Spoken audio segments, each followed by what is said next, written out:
photography. We're going to take a look at filters today, and we're sitting in the great outdoors of Bear Woods and sitting on the front porch, and you can hear the Carolina wren singing. You're going to hear a chainsaw from one of my neighbors cutting some wood, but we're going to look at old school filters, we're going to look at next generation filters, and then we're going to look at the latest and the greatest of actually using the magnetic style filters and why I like those and why I'm preferring those at this time. So let's take a look at the different filters and let you form your opinion. You know, from just simple circular polarizers all the way up to some of the graduated neutral densities. So let's get into this. All right, so you don't need to see my face, that's good. Let's talk about the old school filters. I mean, you know, some of these filters that I've got here are possibly 15, 20 years old, and they've served me well. But progression comes and to make things more simple for me, that's what I've been doing. So, you know, first of all, the old just typical screw-in filter, you know, just this, you pretty much had to have one for every lens, or you had to have, you know, step-up rings and everything else that went with these. And the bad part of it was you had to end up carrying so many things. You had to carry rings for literally every size lens that you had, and you had all these things clinking around in your bag. Or you had to carry filters for everything. You had to stack neutral densities on top of circular polarizers. And eventually, you know, just a simple outing turned into a huge endeavor. This is just circular polarizers and variable neutral densities. There's a lot of stuff to carry. There's nothing wrong with this stuff. Just starting out, this is probably the easiest way to go. You know, a 10-stop filter, circular polarizers, variable neutral densities. You know, these are great starts to everything. But things progressed. So let's slide these out of the way and let's take a look at what I've been using for several years now. I had been using the series filters that slide into the filter holder. And, you know, my only complaint on these systems were twofold. That you had to, you know, carefully mount your adapter ring onto whatever size filter or lens you were using, whatever the filter size was. So you had to screw this on. Then you had to screw the other piece on. You could take this piece out, screw it on, then snap it in. You know, that wasn't as much of a hassle. You know, turning a circular polarizer wasn't super difficult. It was sometimes just a little cumbersome because the circular polarizer screwed into this part and you would just simply rotate here. My biggest complaint was two things again. When you were out shooting, you've got this filter. This is on the front of a lens, and you've set your composition and everything else, and then you've got to slide this thing down into the filter holder. You can see I'm having to push it to get it in there. You know, then you had to line it up. Okay, you can see that's not super easy. You could stack those, but you always had one thing that was going to sort of get you if you were having sun at any angle. There's a little gap right here, and that gap can get light in and then bounce it into your camera, and you end up getting flare or glare or something like that. So things have progressed. Again, we're going to take a look at that. And with these, I mean, you know, I'm still going to use these filters, and I'll show you how in a few minutes, but I've got, you know, everything in here. I've got all these different filters, and I want to be able to use that stuff. So let's take a look at where things have gone to this point now. Okay, let's talk magnetic filters. There's several brands that are out there. There's a bunch of brands that are out there. This particular one is the Breakthrough Filter System. And on here, this is a 6-stop neutral density and a circular polarizer combined. Really a nice system when you put it on the front of the lens. My only issue with this system at this point is, you can hear this. It's not the easiest thing to turn that circular polarizer. Good glass, but it wasn't the easiest system to work with. It did have, you know, the adapter rings and everything else. It came standard with like a 77 millimeter or an 82 millimeter. And then you just use your step down rings to get to the right size, just like everything else. Again, no big deal. You know, all of this is great, but I found that in a minute I will show you why I'm sort of settling on the filter systems that I am. Let's put the breakthrough aside for a minute. Let's take a look at the Marumi filters, which I really like. There's only a minor tweak that I would do in these things. Again, very, very easy. You've got your filter rings to fit the different lenses, so you're only buying one of these to use with all of your cameras. To mount it, you just simply put this piece onto the front of your lens, and then you put it into the adapter. But before you do that, you put the circular polarizer into this piece. I'm trying to not get it cross-thread it. You're going to see what I'm talking about here. So once you get that part in there, you drop it into here. You can see that's not the easiest thing in this kind of weather. I mean, it's not bad, but I mean, I think that there's an easier system. Very good glass in these things. So once you've got it into here to turn your circular polarizer, that's a big difference between rotating this big ring. So you can see that it becomes very, very easy.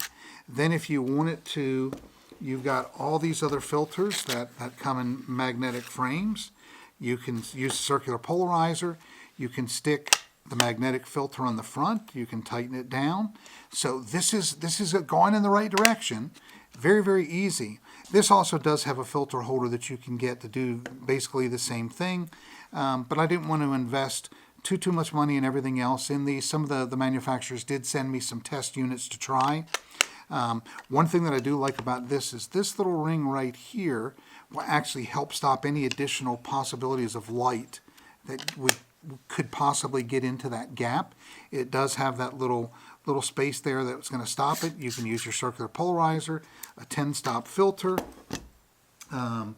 You know, and they're making all kinds of these different, you know, ND4s. Then they've got an entire array of reverse neutral density filters, which is very important for my trip to Iceland coming up.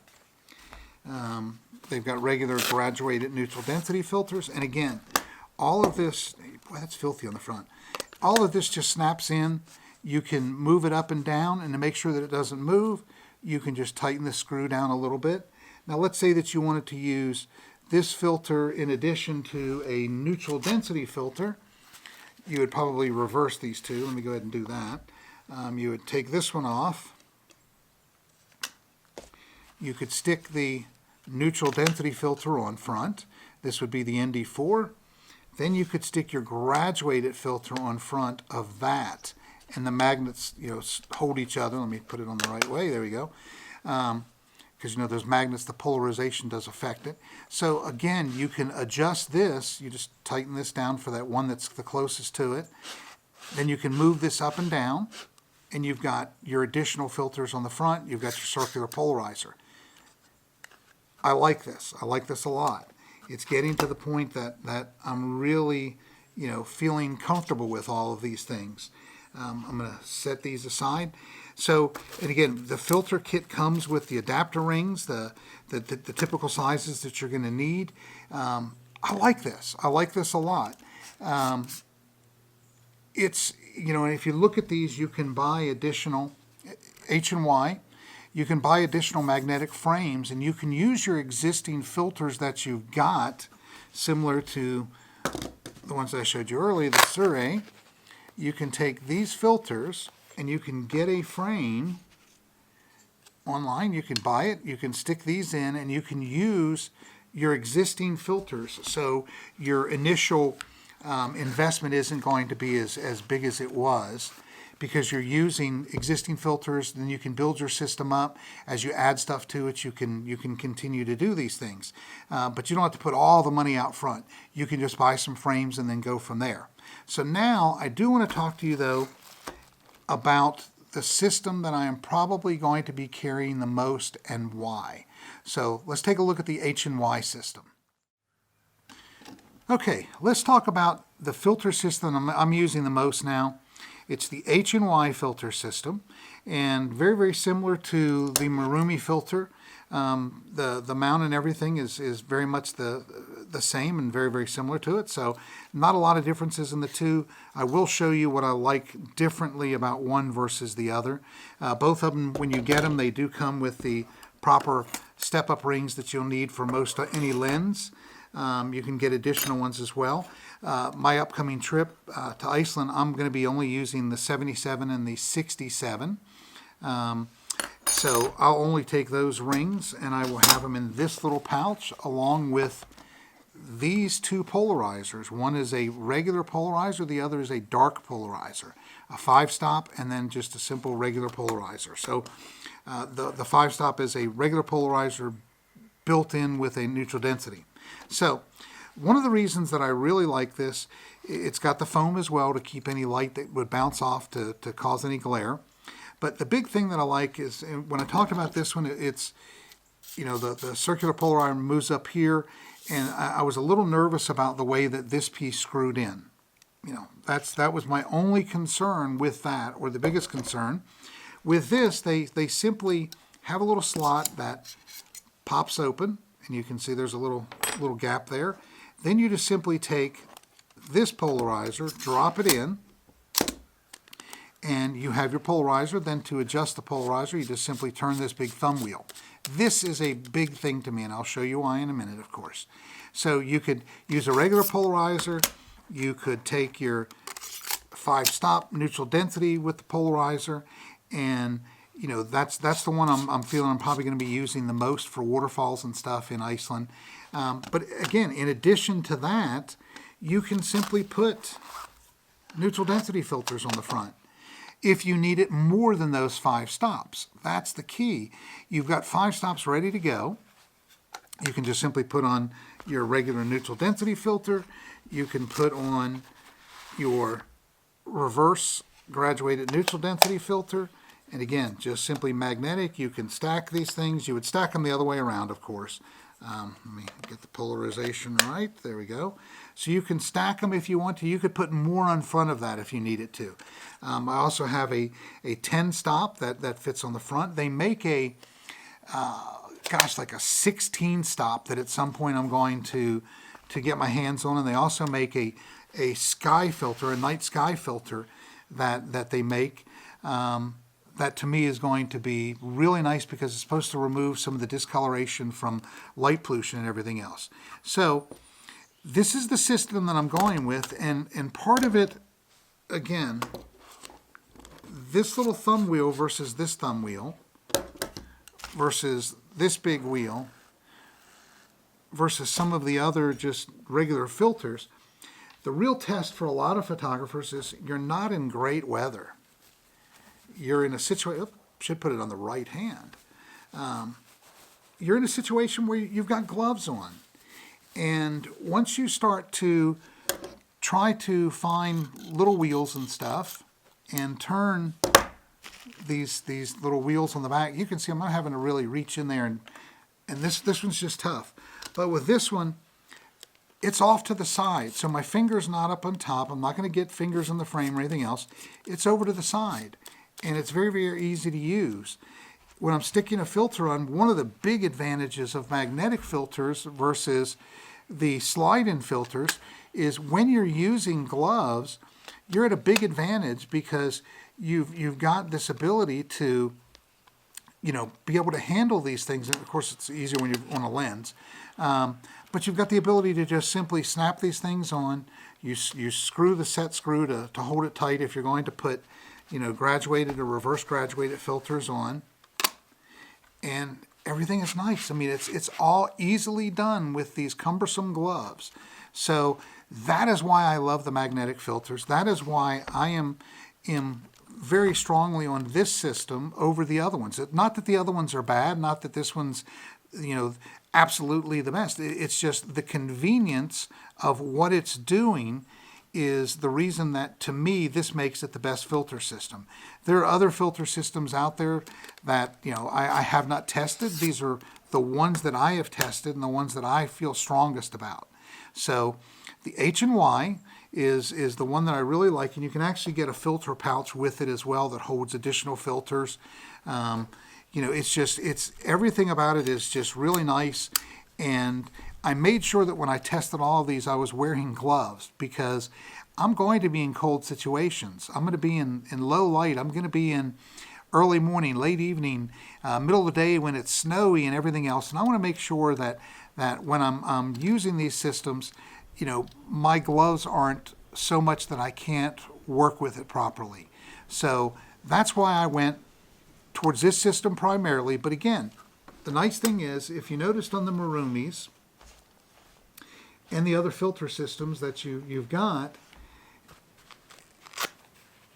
you can buy these frames and you can use the different manufacturers. You can, if you're a filter holder, someone that's using filters that fit another filter holder, all you've got to do is buy these magnetic frames, and you can use this with those as well.